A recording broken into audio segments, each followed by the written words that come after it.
Good afternoon, everyone. On behalf of CVF, let me again welcome you back to this third annual CVF conclave focusing on the off-highway construction and the tractor segment. You know, it's always a very big challenge to host or rather moderate a panel discussion just after lunch. But I'm sure that, you know, the topic that we have in hand today which is about role of alternate technologies and electrification in the off-highway segment will make up for it. And I think it's, when personally I got to know about this, particular event, I was very excited because, this is one segment which is not much talked about, or electrification trends in this segment are not much aware, unlike the overall mobility segment, where we see, uh, you know, cars and scooters now becoming electric on the road, and we experience them. So, without much delay, let me, extend a warm welcome to the panel members, and thank you for making it today.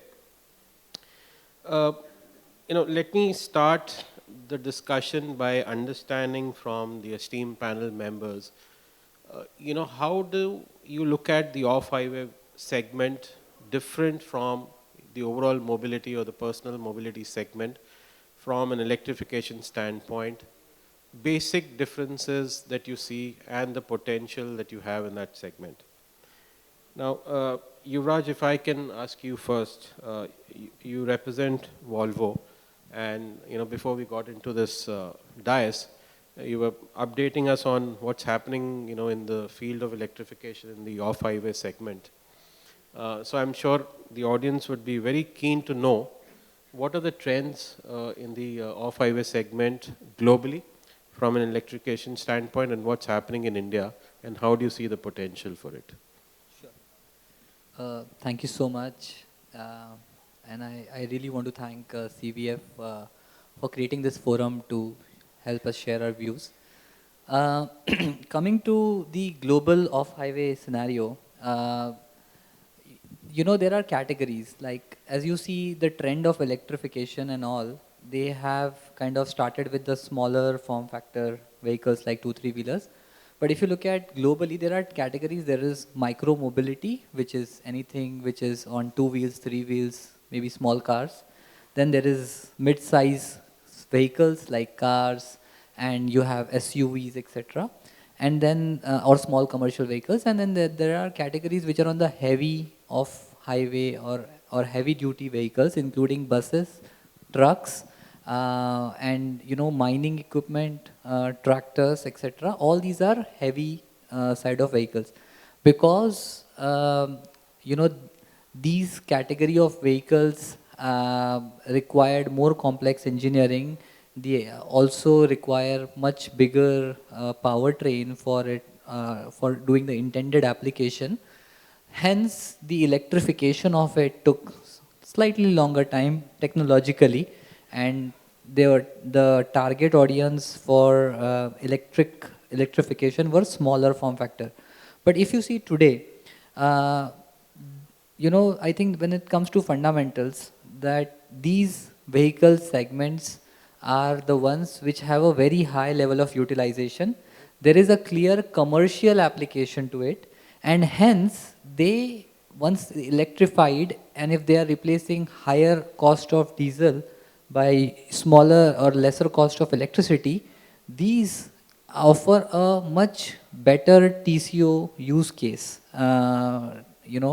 And that's why you see globally there is now a focus both in terms of fuel saving and in terms of emission reduction, that how do we target trucks, how do we target off-highway vehicles, can we make them run on sustainable fuels, can we reduce electricity, can we reduce their diesel consumption, and especially in countries like China, some parts of Europe, these trends are picking up both for different reasons. In Europe, there is a overall very high awareness of climate change, and there is a very high willingness to reduce uh, to reduce the emissions, and they are looking at solutions to anything which consumes very high amount of diesel.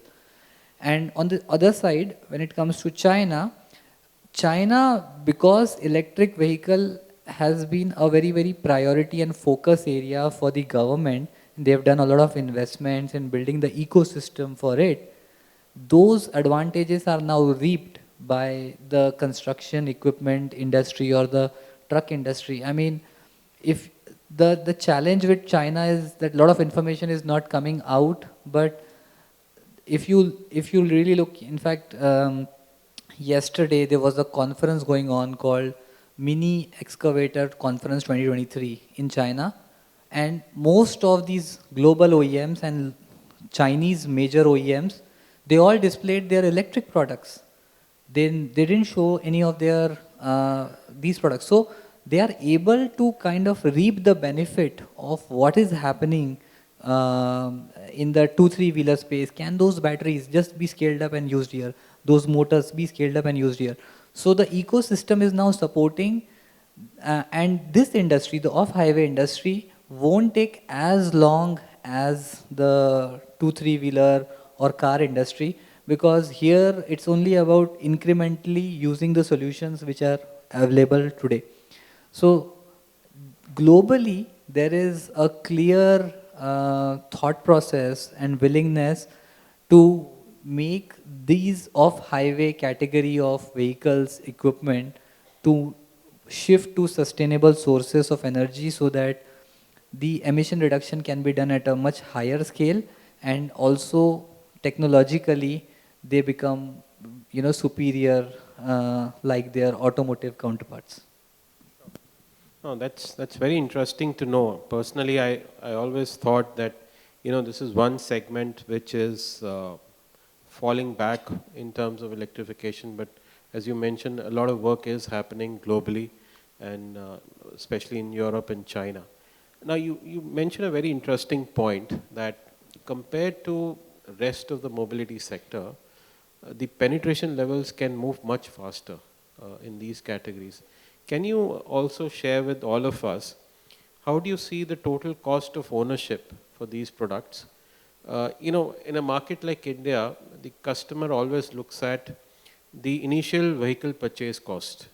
And if that is significantly higher compared to the conventional vehicles, then there is always a challenge, in creating awareness and all of that. So maybe if you can just dwell on, how does the TCO compare for these vehicles? Sure. See, in automotive, I have, over the last 10 years, I have followed one thumb rule that any automotive that does more than 80 to 100 kilometers per day is the right vehicle for getting a TCO positive economics when going electric. So TCO advantage in a country like India, where the arbitrage between diesel and electricity is very high, suddenly becomes super important the moment we do high utilization cases. So similarly, when it comes to construction equipment, because they're these are all commercial vehicles, they are running 2 shifts at least, in some cases 3 shifts. Uh, their expectation is that the shift timing shouldn't be compromised, and there shouldn't be a break for charging, and hence there has to be an investment in a bigger battery pack that can support the shift. Like you have 8 hours of shift, and you have a battery pack that can run you for 8 hours, or you have an arrangement where within those 8 hours there is no more than 15, 20 or 30 minutes of break for charging, swapping, whatever you say.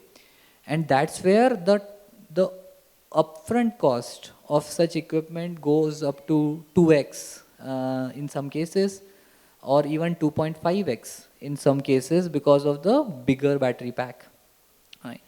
Now, the same, because diesel is the prime source for the IC equivalent machine, uh, and the consumption ranges from 5 liters per hour to as high as 35 to 40 liters per hour. And I'm talking about say a 50-ton class of excavator where the diesel consumption is in that range.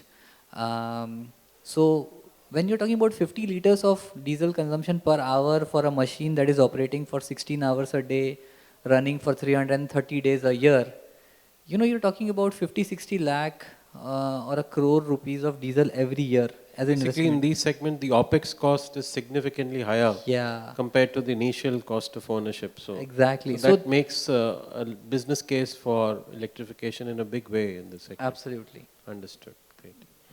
Uh, Kaustav, if I can come to you now. See, the overall off-highway segment has two parts to it. One is the construction equipment, the other is the tractors. And, India is a fairly large tractor market. I think close to 9 lakh tractors were sold year before. We are one of the largest exporters as well of tractors out of India. Uh, how do you see the potential for electrification in the tractor segment? Because here we are dealing with farmers. So creating that awareness about total cost of ownership is very critical. And what I also believe is that, in India, almost 80 to 85% of tractors are actually financed by banks. So till the time you don't create that financing ecosystem, how do you scale up? So what are your thoughts on these? Right. First of all, thank you for inviting us here at CVF, first of all. I'm from Autonext Automation. We are a company based out of Mumbai. We're building electric self-driving tractors. So we have been working on this electric tractor as a product since 2016, and we've gone through the entire cycle. We have, I come from a farming background. My grandparents are farmers, so I understand the challenges. I've seen it live. I've seen when they actually shifted from using bullocks to now tractors. I've seen what challenges that they faced. Owning tractors was one thing, but operating tractors was a very different challenge. You buy a 7 lakh rupees tractor, but then you spend 4 lakh rupees every year just to operate it. When it comes to electric, the scenario is different. You buy a 14.5 lakh rupees tractor, but you spend only 80,000 rupees to do the same job that a person was spending with 4 lakh. So that was one of the reasons why we started this company. And when we speak with a lot of farmers, when we tell them that we have an electric tractor, it can do the same job, the problem starts from the fact that it doesn't have any sound. When we launched our tractor back in 2017, we showcased it in one of the exhibitions. I asked my team members to just drive the tractor front and just don't do anything, just drive it front and back. So when we're taking it forward, farmers came forward and they tried to stop the tractor. They were thinking that the tractor is coming down the slope. They were not able to believe that the tractor is actually moving without any single sound. And when I asked them to take a reverse, and they started looking down below the tractor, they were surprised that it's not having any sound at all, no vibration, nothing, and it's still doing the same job that a normal tractor is doing. In fact, faster. So in our case, when we did the trials in different parts of the country, we realized that the electric tractors are able to perform twice as fast as the normal tractors. So normally you take 2 hours to get a 1 acre upload. Our electric tractor was able to do the same job in less than one hour. So that was something that we realized. You cannot convince farmers without showing them or giving them the product for at least 1 or 2 months, one season maybe. When we started doing that, it became easier, and farmers are business minded. They don't really think about the price, or they think about long term. Because a farmer, once he buys a tractor, he's looking at 10 years down the line. He's not looking at 4 or 3 years only, like we do for four-wheelers or two-wheelers. So they always look at the overall cost, and that's where the TCO comes into play. As I mentioned, 14.5 versus 7 lakh, and then the operational expense 4 lakh versus 80,000. That is something that is plays a big role for a farmer like a customer. And I think financing definitely is required because nobody has that kind of cash to just upfront pay and buy tractors. Some people do. Some farmers are tractor contractors. So in a normal, typical, average Indian village, you won't find tractors lying around every household. It's 1 or 2 families which will actually be owning maybe not one, but a fleet of tractors, and they're renting it out to other farmers. So these are the people who will actually be, using these kind of tractors, and even them, even then they will require financing. Uh, we have already discussed this with multiple financing partners and BFCs, and they clearly find it, a best use case because the farmer is making money. Earlier with diesel tractors, he was actually spending a lot of cash in just operating it, and even then he was not able to pay back the loans that he was taking for a 7 lakh tractor. For 14.5 lakh, he's now saving almost 30 lakh rupees in a span of 8 years. It's additional income for the farmer. So paying the loan back becomes easier. So encouraging financing companies to finance such a vehicle becomes much more viable compared to the normal diesel tractors that are currently, available in the market. So that's my take on that. Great. Sounds very interesting. So what you're saying is that, the initial cost of ownership is almost 2x, 7 lakhs compared to 14 or 14 and a half lakhs. But the cost of operating per year is only 20% Correct. compared to a conventional tractor.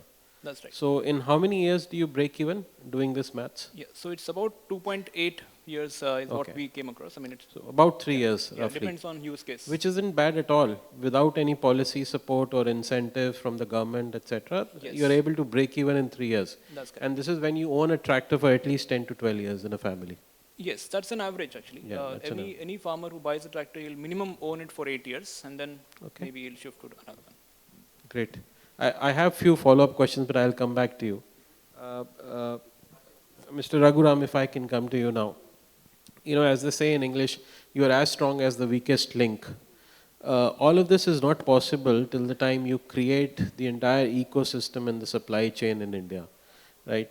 In the overall mobility segment, we seeing that a lot of action is going on. Companies are setting up, projects under the PLI scheme, benefiting on the electric mobility space.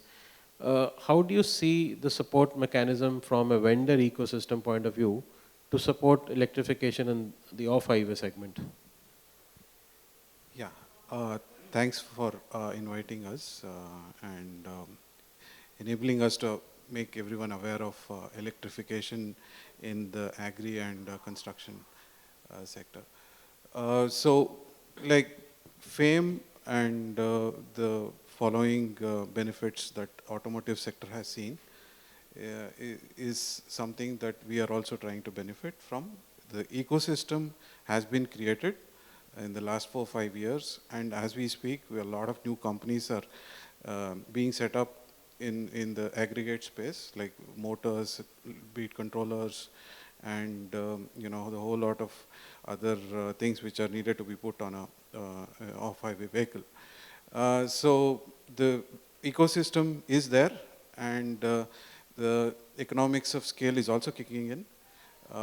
So we realized that when we started this company 2 years back, Bulwark Mobility, so we realized that the tipping point has been reached in the sense that it is time is ripe for electrification to happen in this sector. And to add to this, the battery is the biggest cost component into which goes into our vehicle. And battery, when you're buying battery, it is as if you're, buying 5 years worth of fuel also along with it. So, battery itself as an asset class has to be defined so that the bigger battery packs can be made more affordable to the end user. We have to come up with financing terms which can make the upfront ownership cost go down. Maybe leasing models is something which we need to look at. And also repurposing the batteries which are spent on an off-highway vehicle or like something like a tractor, and then repurposing that on a, let's say, renewable energy storage that is required in a big way. Those are things which, we need policy directive also, and, help from financial institutions to come up with financial models which would make the upfront cost go down. So what you're saying is that I think an ecosystem has to not just look at the availability of components in India, but it has to be holistic from a sustainability point of view as well. And, we have to look at solutions of recycling and end of life for the batteries and, greater usage to that extent. Okay, great. Yuvraj, if I can come to you now. See, the overall off-highway construction equipment segment has multiple subcomponents.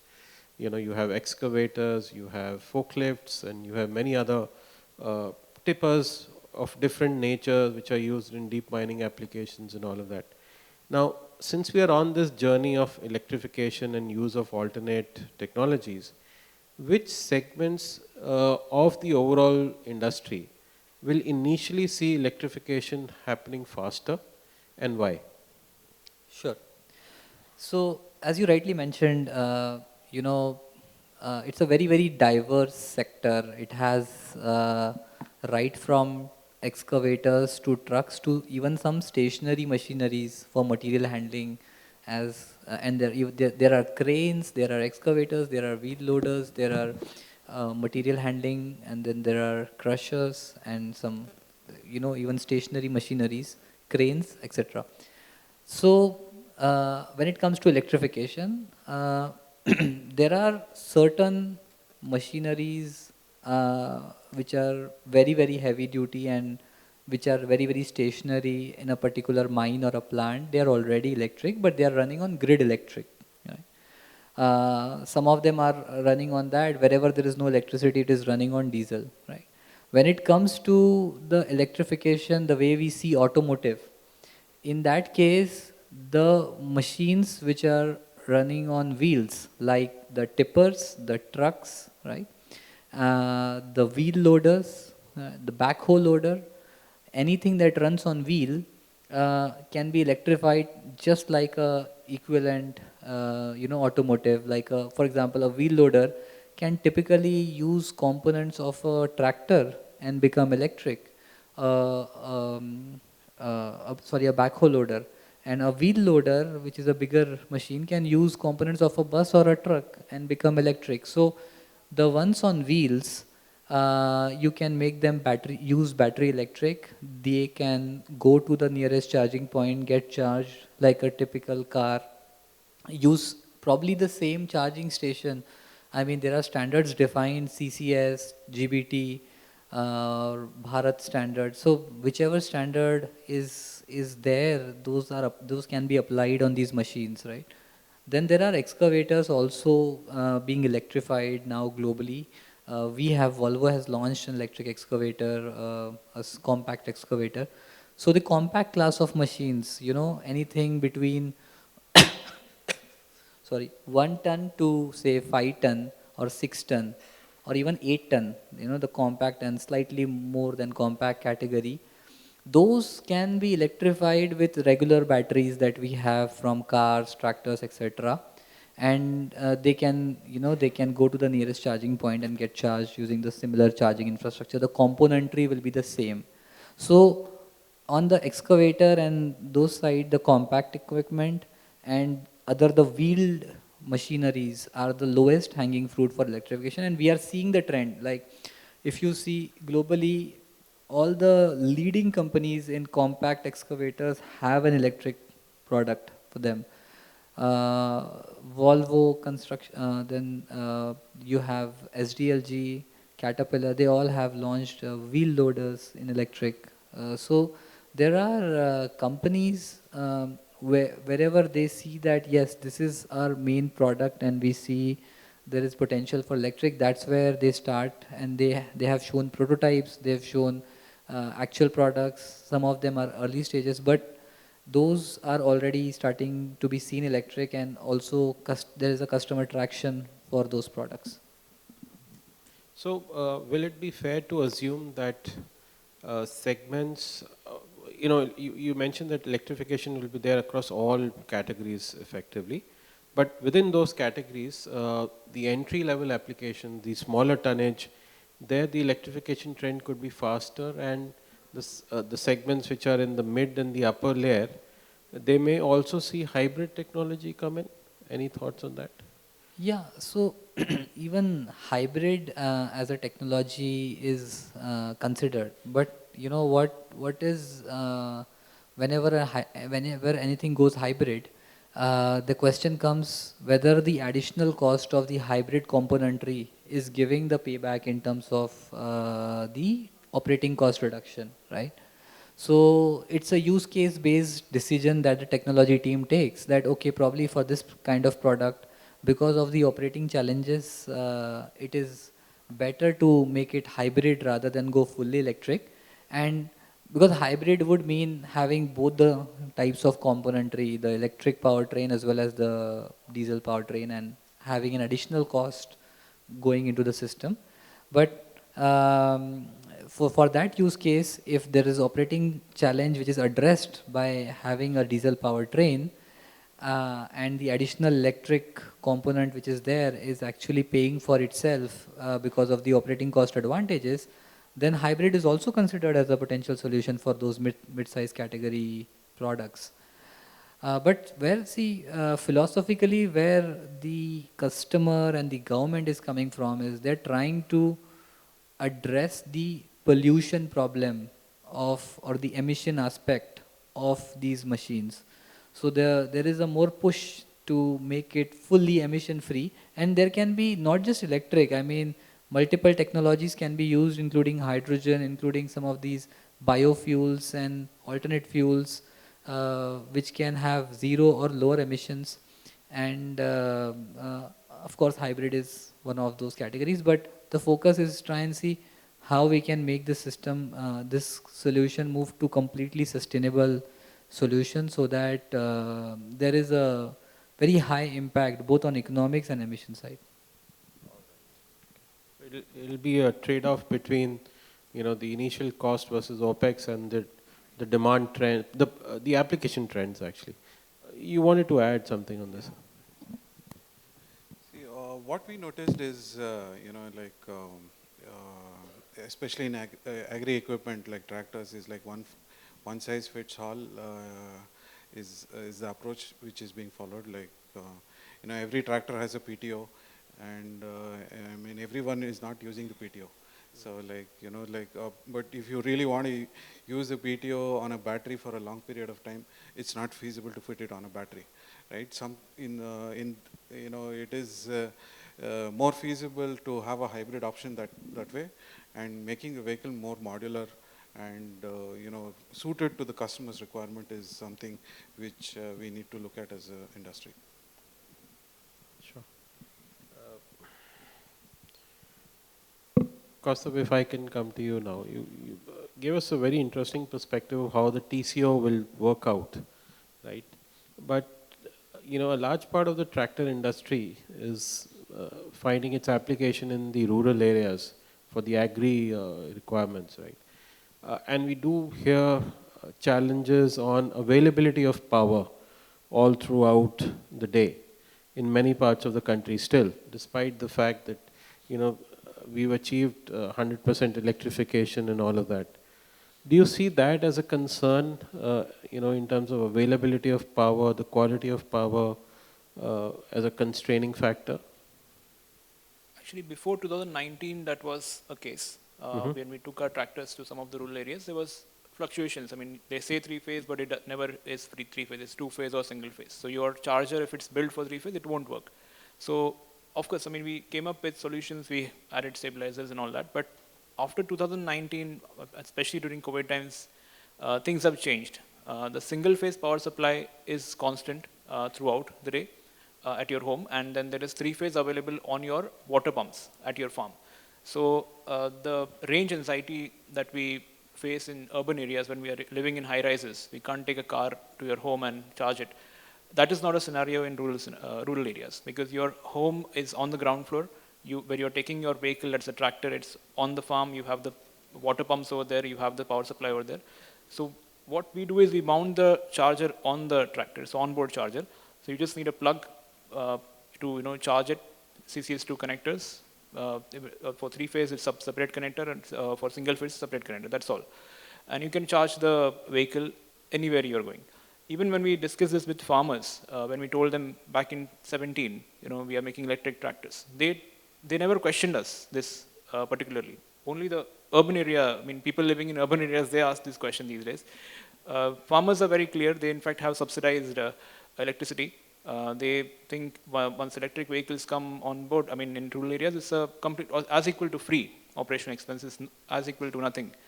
So I think that India is now no more. We are a totally different India now. So rural area is electrified, especially where there is agriculture. There is no problem of electricity. Right. Yeah. So availability of power is not something which you anticipate as a challenge per se in electrification. Okay, great.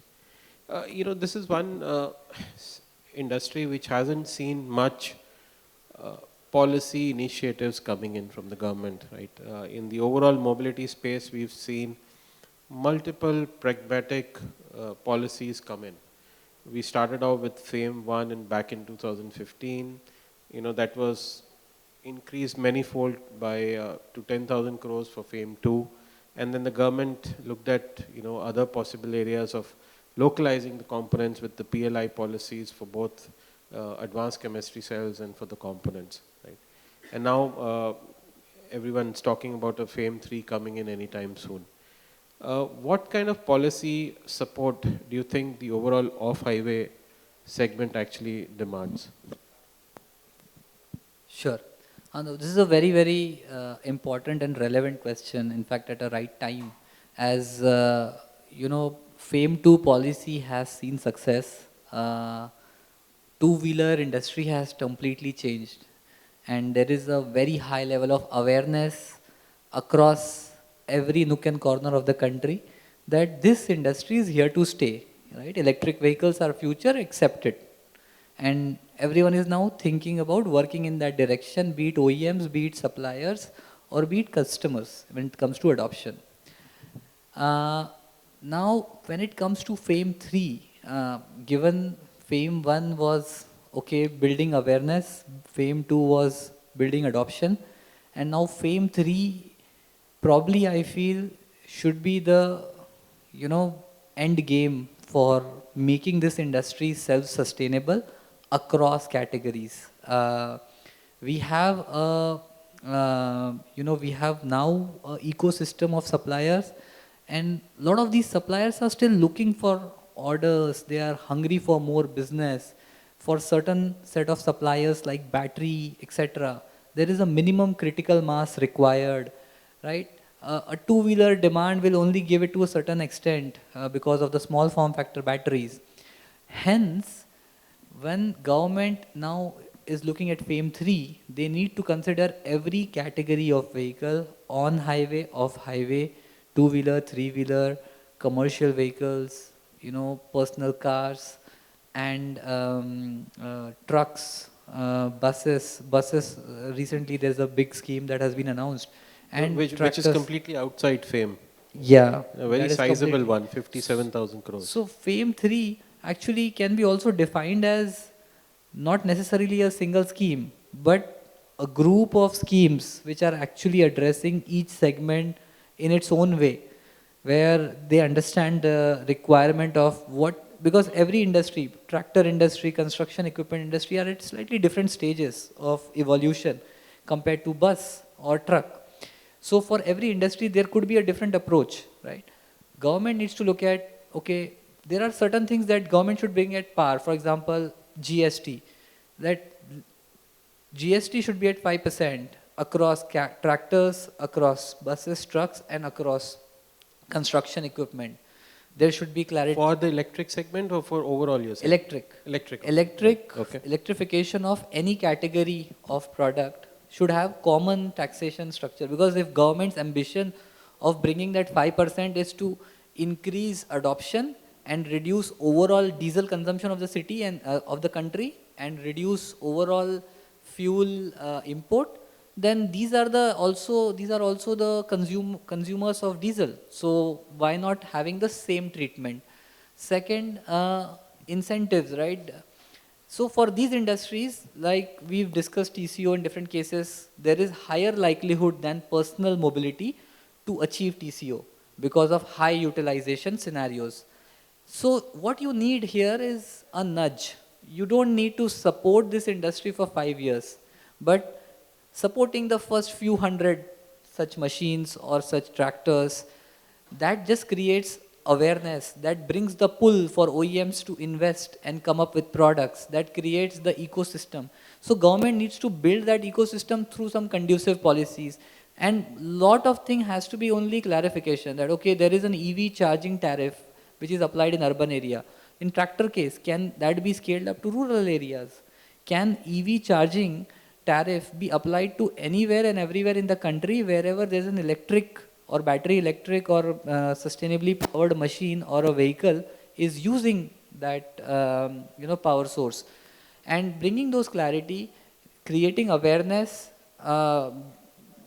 bringing GST at par, and then and bringing new segments like, for example, retrofitment. There are, what I understand, more than 30-40 lakh tractors already on the road, right? More than that, right? Even if we retrofit, even if we convert 25% of it, we're still talking about 10 lakh tractors that can be converted. You know, you have probably 3 to 4 lakh construction equipment machines on, and each of them today are guzzling on an average 15 to 20 liters of diesel every hour. By the time we finish this conference, already thousands of liters of diesel is consumed somewhere.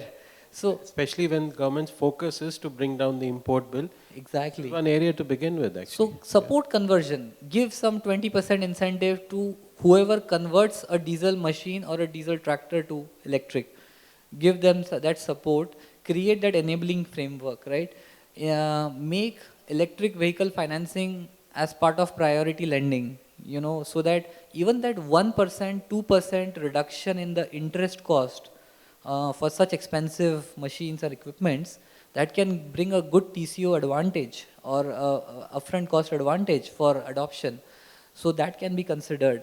And overall, I think more than actual fiscal incentives, it's just the inclusion of these categories in the overall scheme creates so much level of awareness. Just an announcement. Imagine, say, the heads of state and heads of country start to announce that, hey, we are going to support this industry. This industry, electrification or moving to sustainability power paradigm, is going to be supported by the government through our schemes. Just that announcement creates a positive trigger across the ecosystem and everyone starts to work towards it. So that's what we expect from the government in FAME 3. In fact, I feel that FAME 3 is, you know, it has to be devised in such a way that you should not require a FAME 4. That FAME 3 itself makes the entire electric vehicle industry self-sustainable, what you see today in China, you know, and not just self-sustainable, how do we also compete with China in exporting this? I mean, the entire Africa, Latin America, they are much behind our country in terms of electromobility adoption. We have such a wonderful opportunity to export high quality, frugally engineered products from here to those countries. So FAME 3 should be, you know, targeted in such a way that how do we get the entire sector that moves on wheels or tracks, whichever consumes diesel, how do we make it fully electric? Because that will support everything. You know, battery manufacturers will get the scale, motor manufacturers will get the scale.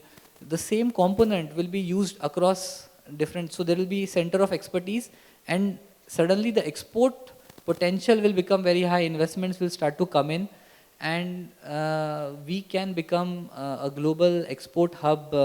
You know, both Europe and America have led the world in the last 100 years for automotive.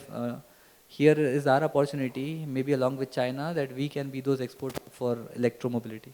Yeah, fair point, I think. So just to summarize what you said from a policy standpoint, one is let FAME 3 include off-highway segment as well from a support standpoint. Second is equitable GST rates in India. And third is a very important point I think you touched upon is, you know, some kind of a policy support mechanism for retrofitment, because the vehicle park is out there and it's a fairly large market, and definitely if you get some kind of a support mechanism, and as Costa brightly talked about, you know, the OPEX being significantly lower, that should be clearly a game changer actually in my view. Right? Uh, Yeah. so would you like to add that, Yeah, I what kind of just want to support add, mechanism is yeah, required? I just want to add, electric vehicles, especially like in agri segment, the tractors would be much simpler to operate, much quieter, and you know, we want to really as a company, we want to really empower the women folk in women who are there in the farms to operate these kind of vehicles. Today that is not the case, and this is the kind of social impact that can be created with the electric vehicles penetrating in the agri sector.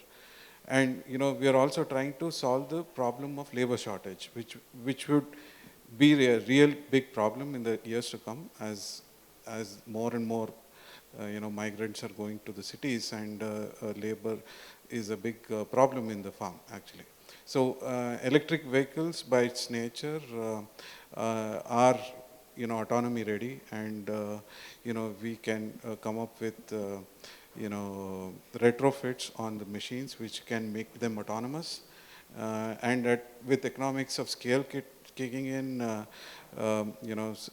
autonomy would be a real game changer to solve the problem of farm labor as well. So, government has to come up with policy support considering all these aspects and benefits which are there to see. Great. Kaustubh, your thoughts, since you work with, the agri ecosystem, what kind of gaps do you see today where you need support mechanism to come in? Right. Especially with agricultural background, the farmers especially, they basically are looking at only the upfront cost of owning a vehicle. That support definitely is required for them. So subsidies at that level are already there. For normal tractors, they give 1.25 lakh, 45,000, starts from 45,000. But for electric tractors, maybe the battery is the only hiccup. Battery is expensive. If you remove the battery, then the tractor becomes more cheaper than the diesel tractors. So if they can do subsidized batteries for farmers, or maybe a shared ecosystem where a panchayat can own batteries. Our batteries are swappable. We have module-based batteries which can be easily swapped.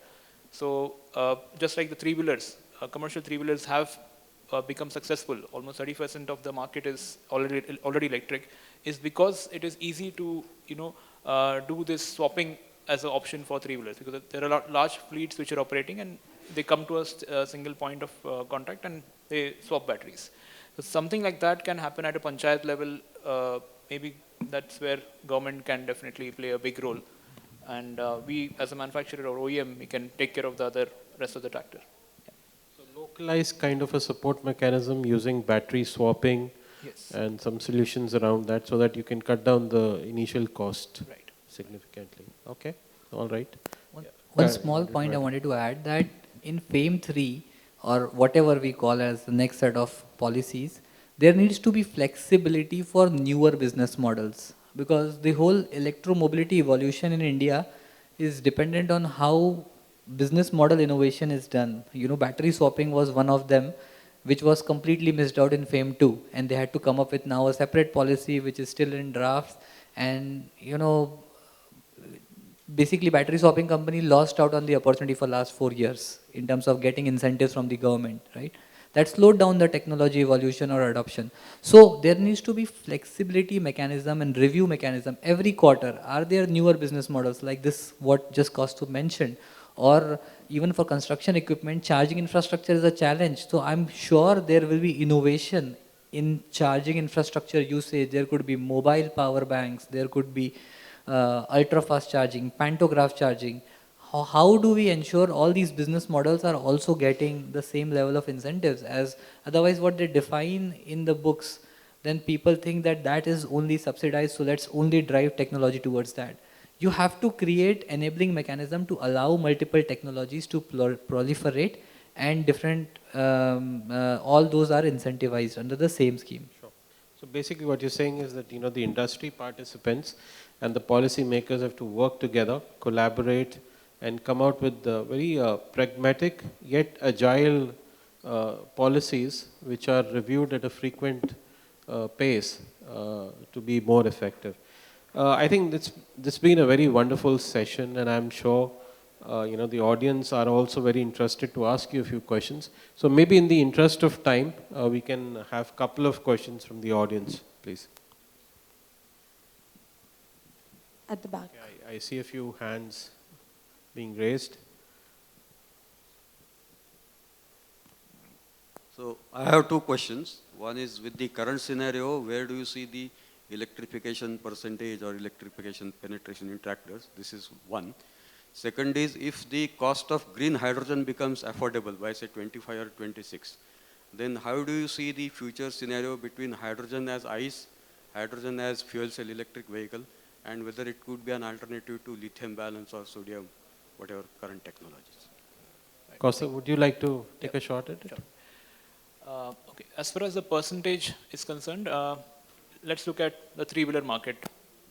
It's already, last, I think May, someone reported that more electric three-wheelers were sold than the petrol and diesel. The shift has already happened. The reason is commercial. It's a commercial vehicle. It's not a personal or luxury vehicle, which is lying around 95% of the time in a parking lot. Commercial vehicles have a natural tendency to be accepted much faster. And I think we are looking at similar trends in tractors or other construction equipment, which are commercial vehicles.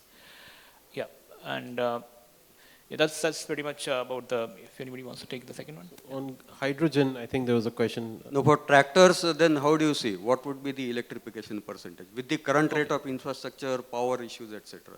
Right. I think by 25, we can look at maybe 15%, because the time the tractor is used or owned by a farmer is more than compared to the four-wheeler or two-wheelers. So maybe 15% by 25 we can look at, if we have players like us, introducing tractors in the coming year itself. And I would like to answer the hydrogen-related question as well. I think in tractors, hydrogen is a little bit far-fetched idea, as per me, because the ecosystem or the the entire inventory that is required actually to set up the entire plant, etc., is a lot for the number of tractors that can be deployed in a particular region. So it can happen in a car or a bus, but it's not going to actually be feasible for tractors. We have actually done research around that as well. Hydrogen is, I think, quite some time away. Yeah, it's quite some time. Because first of all, as you rightly said, the cost has to come down for green hydrogen, and that will only happen when you scale up in the industrial application. So I think refining and fertilizers are two sectors which will be the first adopters of green hydrogen.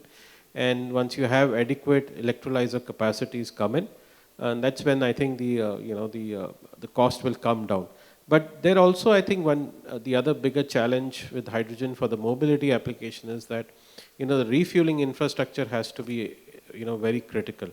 There are cases globally where the fueling infrastructure is actually broken down, and countries have struggled to take their pilot projects to commercial scale. So that's another challenge.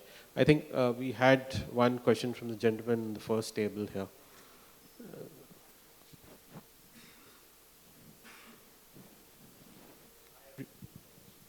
Hi everyone.